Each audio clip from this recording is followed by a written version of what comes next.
Good evening, everyone. Thanks so much for joining us tonight. I'm Carrie Weber. I'm the Frank and Clara Meditz Executive Director of the Fairfield University Art Museum. And it's my great pleasure to welcome you this evening for our talk with artist Todd McGrain.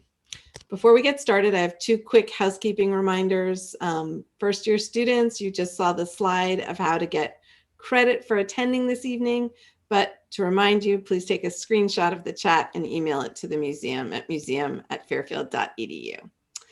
We are looking forward to having time for questions at the end of the program, so please feel free to ask them in the chat as they occur to you, and I will share them with Todd at the end of the talk. So Todd will be speaking about a group of sculptures, which among other things, but the sculptures were just installed yesterday on the Fairfield University campus in front of the library. And these sculptures are McGrain's Lost Bird Project, which is comprised of monumental bronze memorials to 5 lost birds: the Carolina parakeet, the great auk, the Labrador duck, the passenger pigeon, and the heath hen, all of which were driven to extinction in modern times. But I'm going to stop there and leave it to Todd to tell you more about that.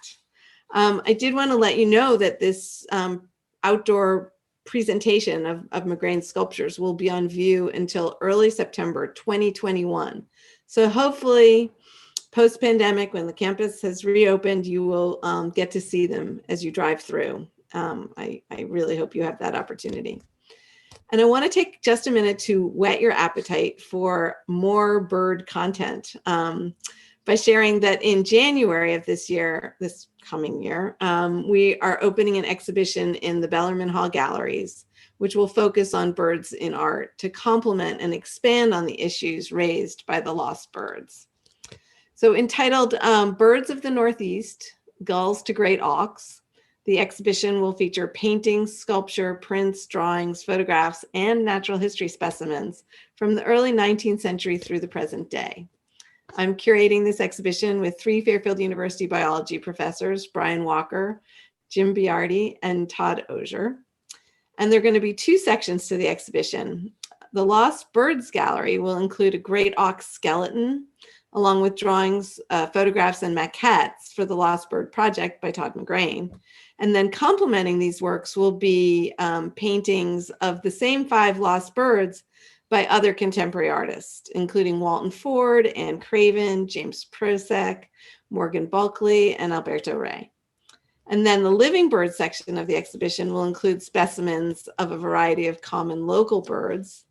And highlights of this section include an amazing Marsden Hartley painting coming to us from Art Bridges Foundation called Give Us This Day. It's a painting of seagulls. And Andrew Day Jackson's print portfolio, There Will Come Soft Rains, which draws on numerous sources, including old John James Audubon copper plates. And several artists, contemporary artists, are creating artwork specifically for the exhibition, which is really exciting to us. So our hope is that the works in this exhibition will connect viewers to the natural world and will help raise awareness of the toll being taken on bird habitats and of the threat of extinction to an estimated 1,200 bird species over the next century. This unique interdisciplinary exhibition will demonstrate the alliance between art and science and will provoke discussion on the preservation of the broader natural environment for the survival of avian species. Now that you have all of that to look forward to, let me now introduce our guest speaker, Todd McGrain. McGrain has been a sculptor for 30 years, the past 10 of which he has dedicated to the Lost Bird Project. He was the artist in residence at the Cornell Lab of Ornithology for 5 years. After the Lost Bird Project was featured in a documentary film, McGrain turned his attention to filmmaking, creating the film Elephant Path, Njaya Njoku, which focuses on the plight of the forest elephants of Central Africa. McGrain's accomplishments as a sculptor include the prestigious Guggenheim Memorial Fellowship and the Audubon Award for Art Inspiring Conservation. His sculptures are part of several major museum collections in the United States and abroad. It is my great pleasure to welcome Todd McGrain to the Fairfield University virtual stage. Hi, Todd. Hi, Carrie. Thank you very much. You're welcome. And thank you all for coming.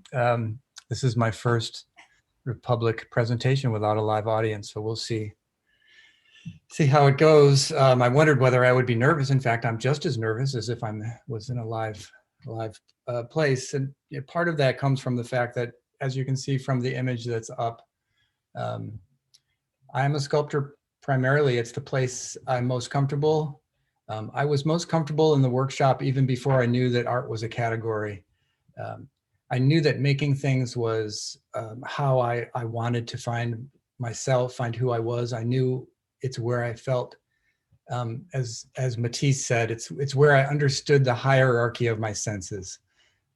That balance between thinking and feeling and acting all seemed to click for me in the studio, and still does. And it's where I return when I want the sort of balance that I think we all need. And it doesn't, in many ways, it doesn't matter what I'm working on. And here I'm working on some of the original plasters for the Lost Birds. Next slide. And this, I'm working out the bronze cast for the Passenger Pigeon memorial, grinding the seams. The sculptures are cast in sections, and then I do the finish work to bring them up to a near polish before I put the patina on them that I like, which is a sort of dark black patina that both absorbs light and sort of reflects it. And that points to, the complexity of trying to make memorials. Much of my time the last years have been trying to figure out what's the right form for a memorial for an extinct bird. And I'll talk a bit more about that when I talk more about the project directly. But I thought I would say, and despite the fact that being a sculptor is where I'm most comfortable, it's the studio has what's called me out into the world. I leave the studio because of the art I'm making. And the Lost Bird Project has been great in that way. It's been this kind of calling card to so many wonderful experiences for me and so much learning, the kind of learning you can't get while you're in the studio working away, the acquisition of information, meeting more people, visiting wonderful places. And probably one of the primary turning points for me in my professional life was the making of the Lost Bird Project film. Next slide. And in a large way, the why that was such a positive experience was because of the people I was collaborating with. On the left in this shot is Roger Phoenix, who's this fantastic sound man. He's just the greatest person to be with. He's great at his job, but then he's just this incredible person. And Scott Anger is there holding the camera, and I'm on the other side. They're filming me looking at the great auk. This is from a trip to Newfoundland, and filming for this public television show. It meant a number of things. We all sort of know that the camera changes everything. The trick is to make sure the camera changes things for the good. And I felt like, at first I felt like, oh my God, these guys are going to follow me everywhere. And then I started to realize that through them, I could be talking to a bigger audience. And that made me think more carefully about what I said and what I did, and affected my thoughts a great deal. But to how the work has called me out of the studio, Roger, the man on the left, it didn't matter what topic we brought up. He had some direct experience with it. You could say, we'd put in a CD and it would be Sonny Terry and Brownie McGee playing some, bootleg blues tape. And he'd say, yeah, I toured with those guys because I was doing a short piece on Brownie McGee. It didn't matter what it was. The Galapagos Islands, Maya Angelou, just any topic you brought up, he had direct. And I thought, these guys are living a better life than I am. I mean, they're just out in the world. They're being called out by their work to have so many great experiences. And I felt sort of jealous. And when the filming of this film was done, I teamed up with these guys to make my first film, and which was, of course, mind-boggling challenge to take on because Scott and I learned to shoot, to film. We went to places that no one else really wanted to go, so I had to become a kind of one-man band sometimes and do as much as possible. So I learned to run the sound mixer thanks to Roger's instruction, filming thanks to Scott, editing thanks to the editor of the Lost Bird film who helped me learn to run the editing program. So next slide. I thought I'd show, let's see, the next, oh yeah.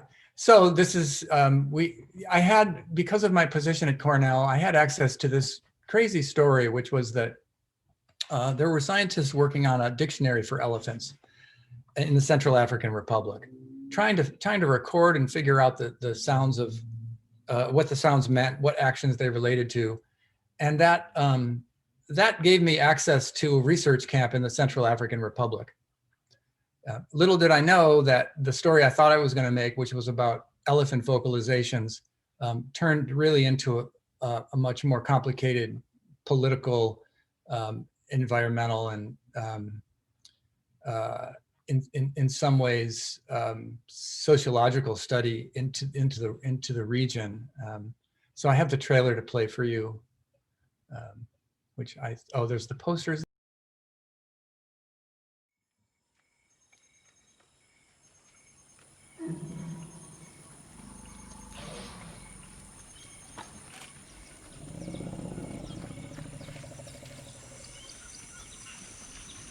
Parce que dans le même temps, on va Bali, on va ici dans une place, ceci, menungu ou le con à connotation, dans une proverbe tcha congolais, ceci à tenambi, onda, mon onda, quoi ça le m'appelle.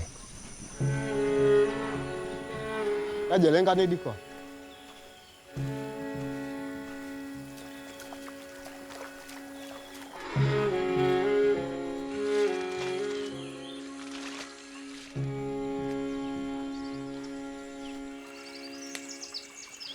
C'est Andrea, c'est qu'à Belanaki, c'est qu'à Belanaki, c'est juste quand même pourtant un peu.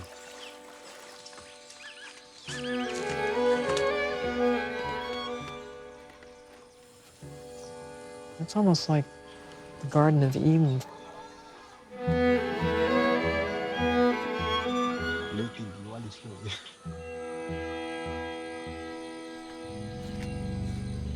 We're like an old married couple in a way. Oh, no.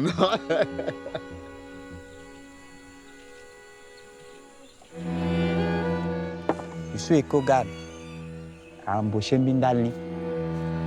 Garde à vous! The Seleka rebels have renewed their offensive. Rebels will soon reach Bayanga.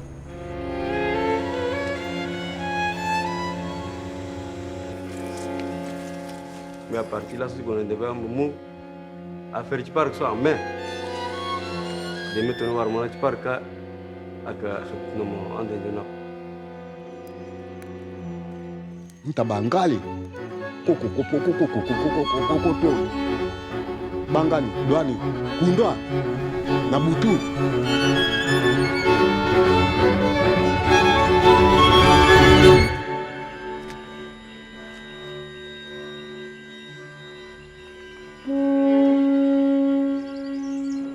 Legiti Dolina Bayaka. Njaya Njoko. Jayan Yoko.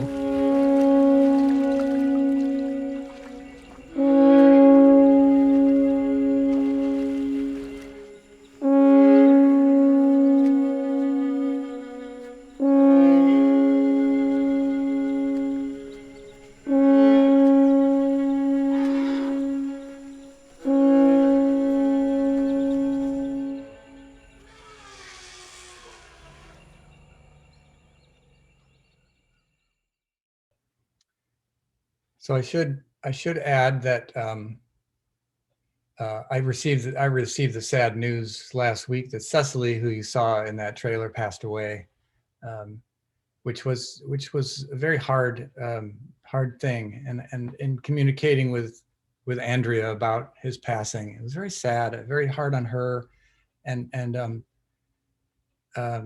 it did remind me that, when you make a film, you get into people's lives, you enter their lives, and you live with them in a way, even beyond the physical time you're with them, because there's so much time in the edit. And I do hope that the film in some ways helps, tell his story. Is one of the kindest things anyone ever said to me, I think, was Andrea said, thank you for showing, for showing the world Cecily's path, which I do think there's a kind of interesting responsibility to making documentary films, and I'd like to make more. I'd like to do it. I'd like to do it some more. And I learned so much. I would like to do it again with Scott Anger, especially. I'll tell you a quick story that lets you know how important it is to be with people who know what they're doing. The rebels came into town. We were, of course, hoping to make a film about elephants, and we ended up in the back of a Jeep with a rebel movement taking us to their camp to, sort of interview us, find out what we were doing there. It felt to me like we were being held. To Scott, it felt great. He just kept saying to me, "This is great. Every time we show up here, something wonderful happens for the film." And I was frankly scared to death. And Scotty had a GPS strapped to his thigh. And we sat down, and the guy said, and I'm kind of getting whispered to by a local guy translating, and the rebel man said, "Is that so your friends can rescue you if we kidnap you?" And Scott said, "No, it's so I can call in an airstrike."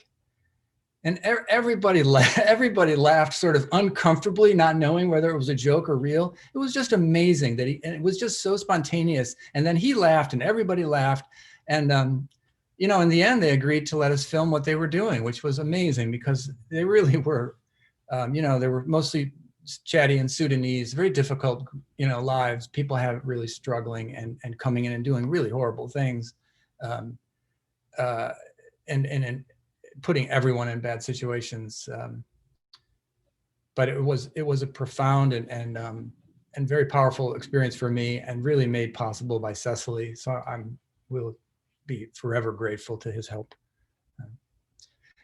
Next slide. While I was working on that film, I was returning to the studio, as I said, in some ways for this kind of stability of it and the kind of persistence and the love of craft. This is one of my drawings of the slender-billed curlew, which is an extinct bird in Europe. We have a very similar bird, the Eskimo curlew, and I was asked to make a memorial for that bird for Galveston Island, Texas. So this is my preliminary drawing. I'm trying to, sort of living with the bird in a way, spending a long time really getting into the drawing, really pushing the drawing, and being in the presence of a lot of, preserved carcasses of the birds, trying to reassemble what they might have been like in life, and studying birds similar. Next slide. And this is the memorial. Was just put up right before the COVID lockdown. It's so recent that I haven't actually seen it installed. I picked the place, designed the base, directed the install of the cement via, Skype and Zoom calls. Which was a very strange experience for me. Not how I really like to do things, because I get so much out of being in places. But it's on Galveston Island, where the bird was last seen in 1962. I did on earlier trips before COVID, I did get to meet some people who had seen the bird firsthand, which is always fun and exciting. And we went. This is very close to the actual spot where the bird was last seen. And Galveston is a fantastic and odd place to visit for me. I really enjoyed it. Next slide. So going back in time with that sculpture, this project puts me in the back room of a lot of museums, which is fantastic. Natural history museums, ornithological museums, sometimes art museums, archives of libraries. I just love it. I love the people that work in those places. They're so engaged with their collections, and I love being with the collection and earning the trust of people so that I can really spend some meaningful time. Here I am modeling the study for the Eskimo curlew, and it was in Rome, Italy, which has an incredible collection of everything natural history. Italians were big explorers. They brought a lot back. And I thought I would tell it one story about the kind of things that happens in natural history museums that makes me so happy to work in them. Next slide.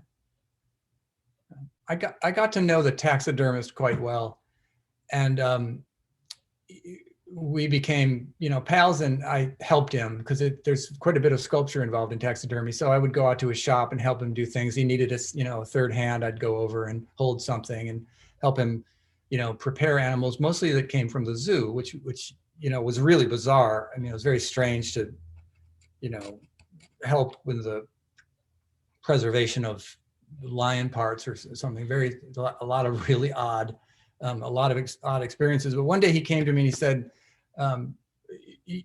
I found something and I want you to see it. And so he was cleaning the sea lion and he found a little flap on the back of the head.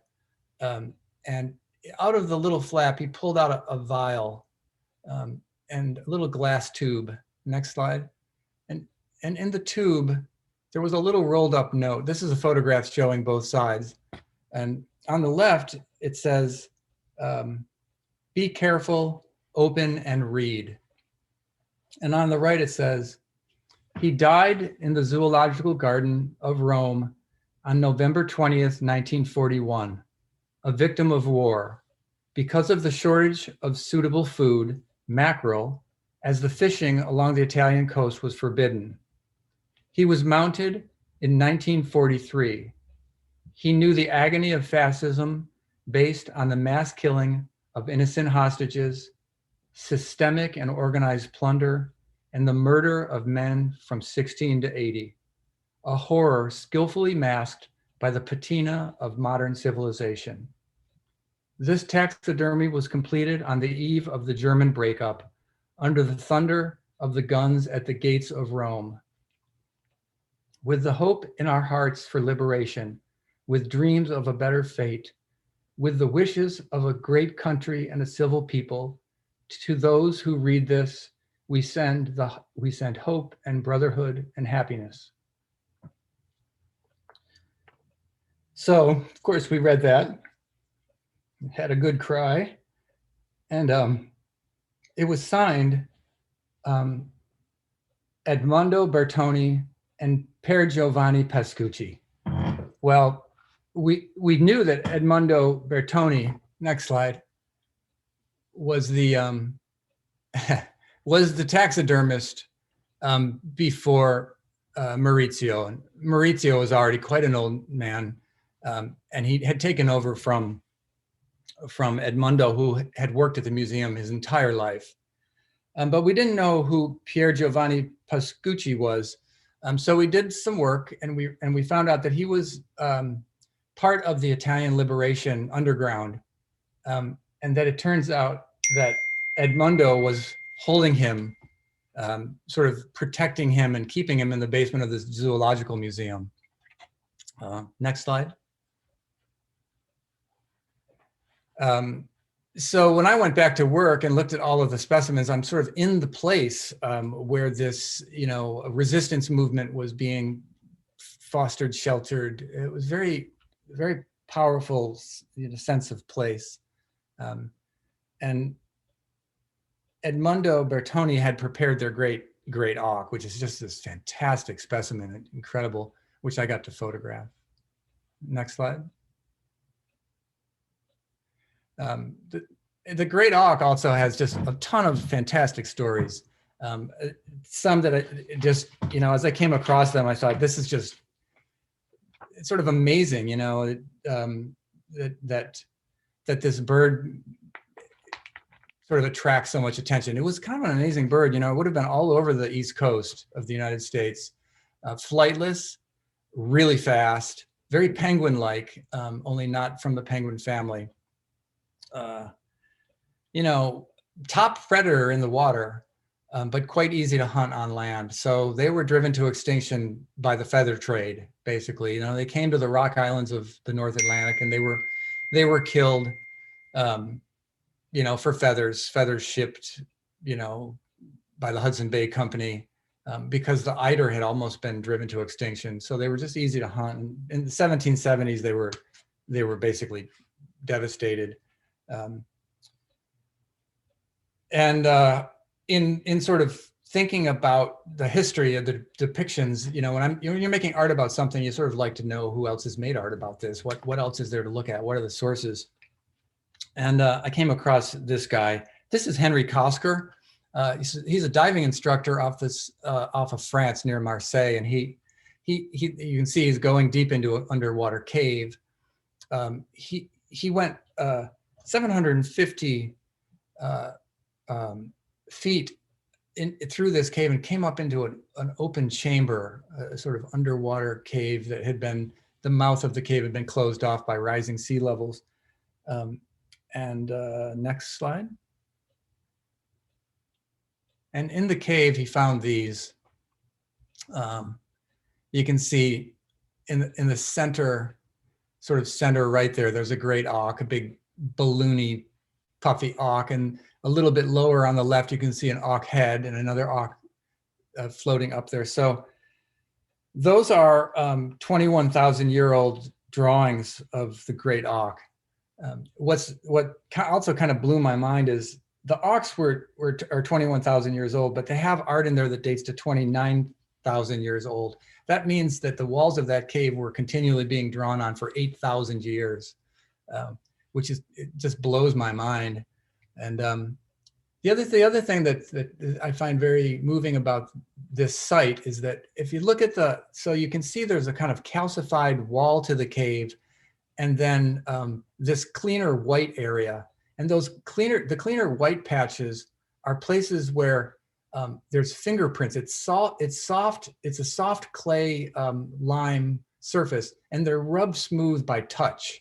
So the ceiling of that cave is being touched, and in one place there's a little child's handprint pressed into the soft lime.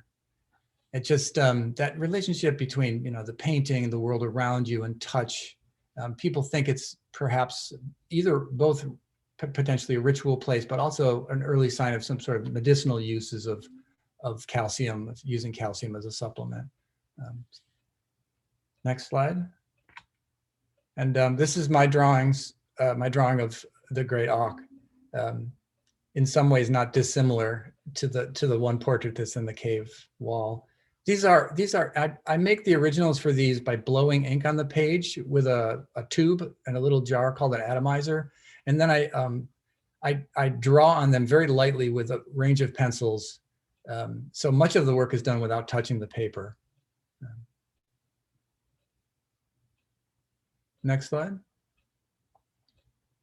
This is the Great Auk Memorial in Fogo Island, which was a fantastic experience. Fogo Island's a wonderful place. And I like this photograph because I was told that the navigators in Fogo use rhymes to navigate, rhyming phrases to tell you when you're getting to a place that's shallow, or to avoid a shoal, or when you should head in. And I was told that there's a kind of navigational poem that includes the Great Auk Memorial, which I think is really sweet. And it's on Fogo Island, out on Jobat's Arm, and it's looking out to a place called Funk Island, which is where the last great North American flock of auks were killed, were harvested for feathers. Next slide. And the christening. Big part of the project is getting out in the world, working with the community. I love that part of the Lost Bird Project. And I leave a piece of myself in these places. I always feel like I'm present there and have a sort of home away from home, because I've left like a literal sort of touchstone. That was a great day. Next slide. And then the kind of funny, unexpected, reverberations of the project. I think this one's great. I don't know how many people do that, but I love the idea. Next slide. This is the Heath Hen Memorial on Martha's Vineyard, which was, again, a very beautiful experience. because of what it led to a number of really fun revelations. This is right on the edge of a place called Jimmy Green's Field, where the last flock of heath hens were, where they lived and where they were protected. Massachusetts gets big kudos for being the first place in the United States, probably then on Earth, where they made a preserve to try to save an endangered species. The park was made to save the heath hen, and it didn't work, but it ushered in an entirely new sort of era of thinking about species and their relationship to habitat. Next slide. And one of the mysterious and wonderful things about the heath hen was it makes this cooing noise in the morning and in the evenings, and that like I read, blowing over the top of a 3 drachm apothecary bottle. And of course, in the age of the internet, you can put in 3 drachm apothecary bottle and it comes up and you can buy it on eBay. And so after doing some research, I realized that that pitch was the same as the small San Pellegrino. So I collected as many small San Pellegrino bottles as I could. We made labels for them that had the heath hen on them.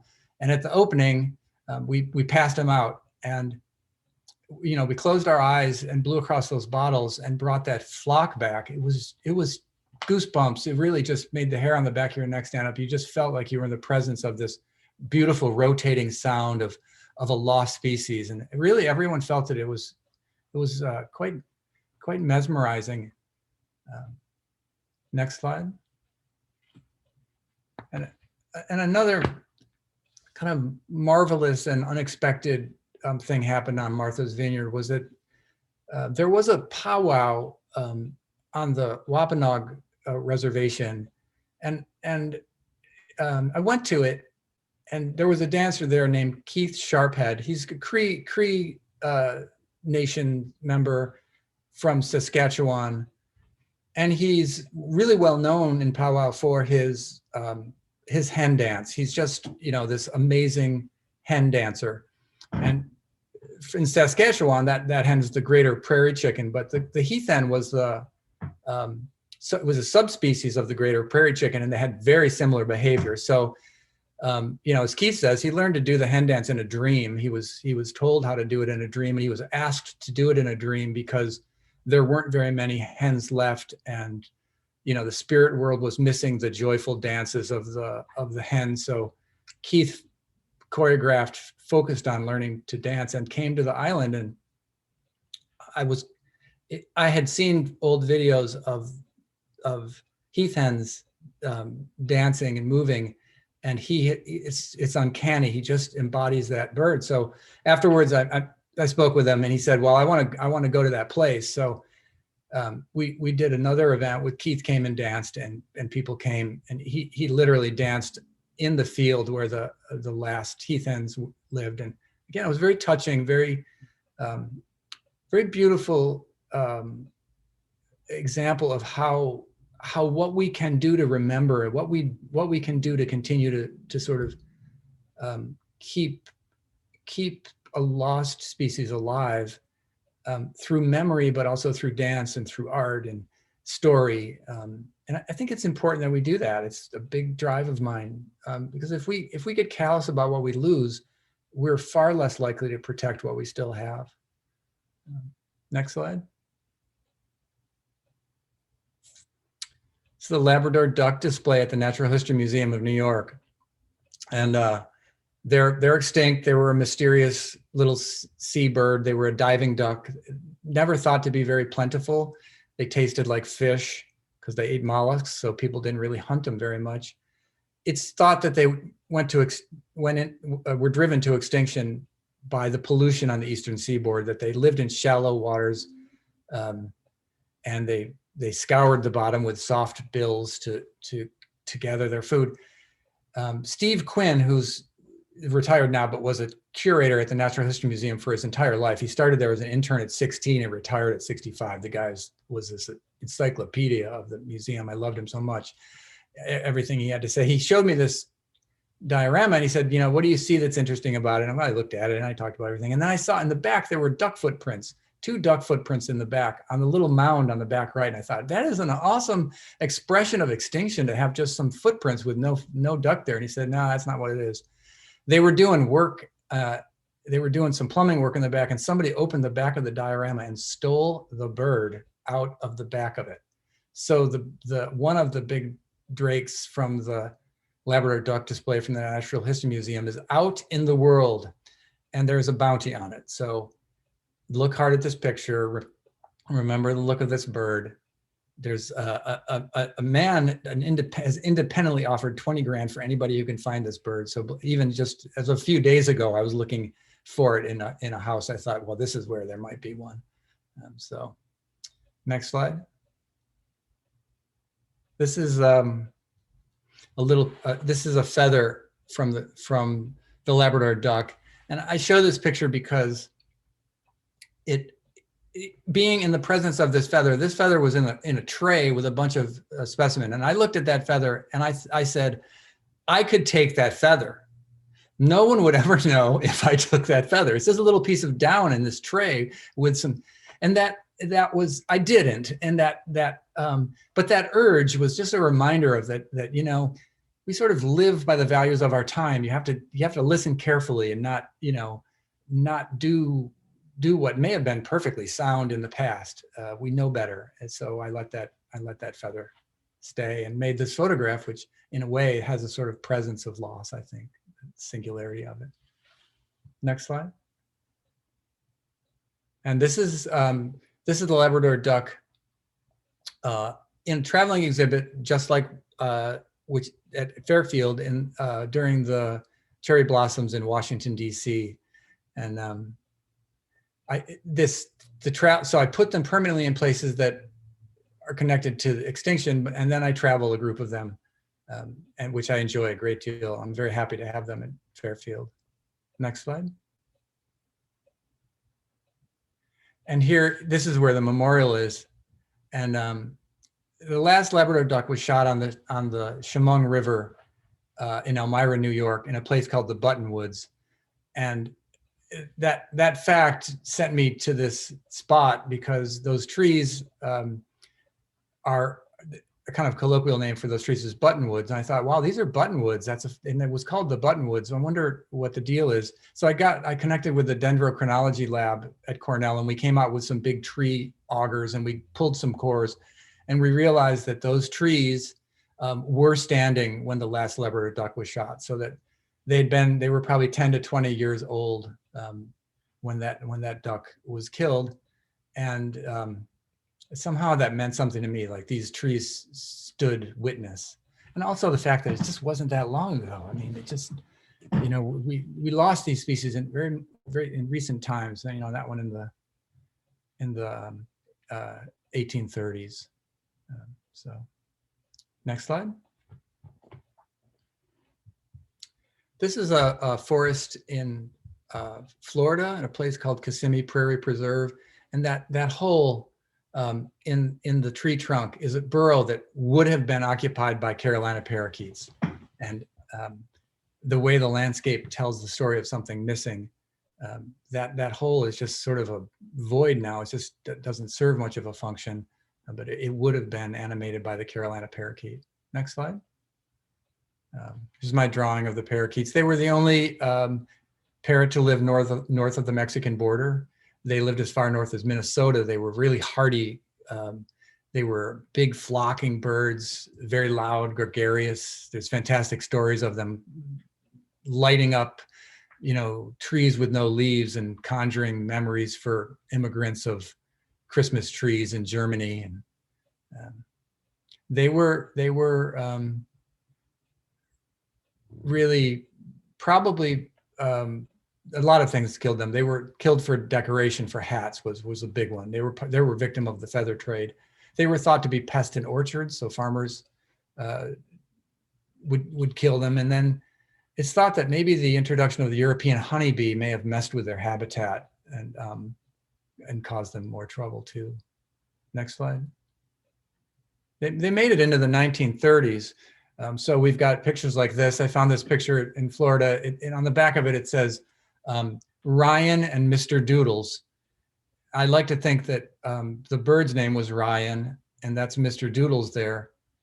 And I really like, you know, they're snuggling, but you can tell just minutes ago that bird was up there messing with his hair, which, you know, that's the best Mr. Doodles has ever looked. That's just fantastic, I think. Next slide. And there's my memorial to the Carolina parakeet at Kissimmee Prairie Preserve. That's a bird I really miss. In those forests, you can feel it's not there. Once you know that it was once there, you can sort of feel the absence of a parrot-like bird in that habitat. Next slide. And then the passenger pigeon, just amazing American phenomenon. At one point made up 30% of all birds on the planet, flew in flocks of the billions with a B, and was hunted out, basically, just hunted for market hunting in vast quantities. The last of these birds died in early 1900s, with the very last one dying in the Cincinnati Zoo in 1914. Next slide. And, you know, and this, for me, this is emblematic of how hard it is to remember. This is a beautiful feather. It's a flight feather from a passenger pigeon. I just think it's gorgeous. But what does a single feather mean in relationship to a bird that once flocked in the billions? Next slide. So that led me to work with this gentleman. His name is Fola Akinola, who's an animator. And I made a flip book, just like an old-fashioned flip book. And he took my flip book and made one bird out of it. And then we worked together to create a flock. And the next slide is our digital flock of what it may have been like to see a flock of passenger pigeons.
So that's just a glimpse at what it must have been like.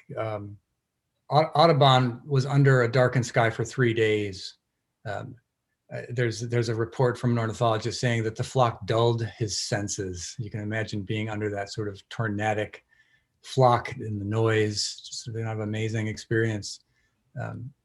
And to sort of extend on that, I started this project, Fold the Flock, which was directed for kids, you know, and for as a kind of activity in a way, extended activity. We started small. I made the paper. The paper designed the origami, and then made the paper, which came with a short story appropriate for kids about passenger pigeons. And then we had an on-site count. We folded over 2 million of them nationwide by the time we were done. And people are still asking for it. Now I have a sort of downloadable version. You can do a desktop print and fold one. We no longer have the live count, but, you know, fold them.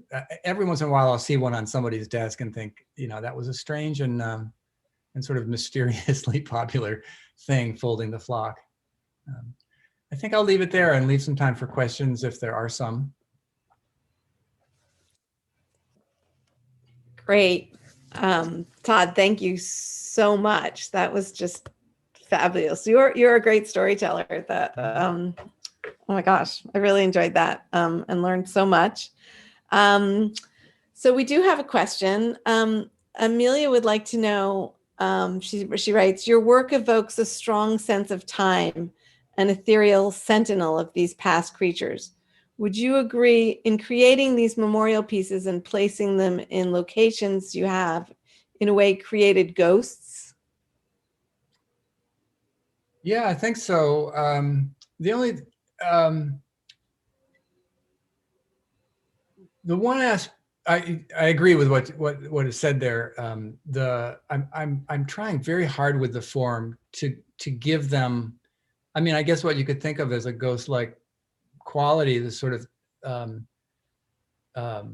mysterious effigy. The other aspect, however, that I really love is touch. And one of the reasons I make the surface the way I do is that, you know, it's like the surface I work toward, as the question aptly points out, is about time, and about tactility. If you think of a beach stone and the way it feels in your hand, you know, that it's the quality of the surface of that erosion. It's and then the touching of it. The touching of it adds a kind of oil and smoothness. So it's this persistence of a weathering and the tactility that results from that, and then the pushing it forward with your own touch, making a kind of you know, a place where you feel the loss of something. You feel in a way sad about its loss. You feel maybe even the process of its loss, but you still have something to hold. And that bringing it into the present through touch is very important to me. So yeah, there's a lot. I mean, if you think of ghosts in terms of something from the past being brought to the present, I think that's an apt thought. Yeah. I think we have time for one more question. Oh, there's a couple. This was one I wanted to ask. Someone else has asked, are there any birds you want to explore the history of, or, you know, create memorials to in the future? Any projects looming? Yeah, I'm working on I'm working with the Puerto Vallarta Botanical Garden on the imperial woodpecker, and I can already tell there's a lot to be learned there. You know, I met a guy when I went down to look at the site and think about it. I met a man who's a rancher, and he's working to save the guacamaya, which is the military macaw, and somebody came and cut a tree down with the birds on his property to steal them for the pet trade. And he cut the burrow of the tree off the log, pulled it back up with a rope, and new birds came and nested and fledged out of that kind of recycled nest. And I thought, man, that's a person I need to know more about, and I want to work there. And then the Kauai o'o in Hawaii, I really need to work on Hawaii because they've lost so many birds. Hawaii is a sort of epicenter of loss, and so many people travel there because it's such a paradise. It would be a great place, I think, to both memorialize and do education. Someone else asks if there's any of your work currently or coming to New York City. I've always got some work at Conor Rosenkrantz, a gallery on the Upper East Side. It's a by appointment gallery. Joel Rosenkrantz has prints and drawings and maquettes. He's got small, middle-sized sculptures to see. I don't currently have any large work up in the city, but I'd love it if people went and saw the work at Conor Rosenkrantz. It's just a beautiful place, beautiful gallery to visit. And someone asked a question that I can answer, which is there a sculpture of each bird on Fairfield's campus? And the answer is definitely yes. We have all 5 sculptures in the Lost Bird Project, all grouped together. Todd did a beautiful job installing them, so they're together, but they're in conversation, and they're in front of the library. You can see them as you drive through campus, which unfortunately is still closed, but hopefully will be open to the public one day soon. Another question is, have you considered depicting other creatures in addition to birds? I have. I haven't gone there yet, but I have thought about it. In a way, I'd like to be asked. I think if that would be really inspiring to me if a community said, you know, we we once had the presence of this animal, which is now gone, and we'd like to bring its presence back in a way. That would be such a wonderful activity for me. But I haven't yet. You know, birds, I've been a birder my entire life, and they keep on calling me back in a way. Well, I think we'll leave it there. That, again, was just fabulous. I hope people will have a chance to see the birds. We will be uploading some installation photographs of the birds on campus as soon as we have them photographed. As I mentioned, they were just installed yesterday. I hope you all will join us for our programs starting in January relating to the Birds of the Northeast Skulls to Great Auks exhibit, where you'll be able to see more of Todd's work. And thank you again. It was great having you. Thank you, Carrie, and thanks everyone for watching.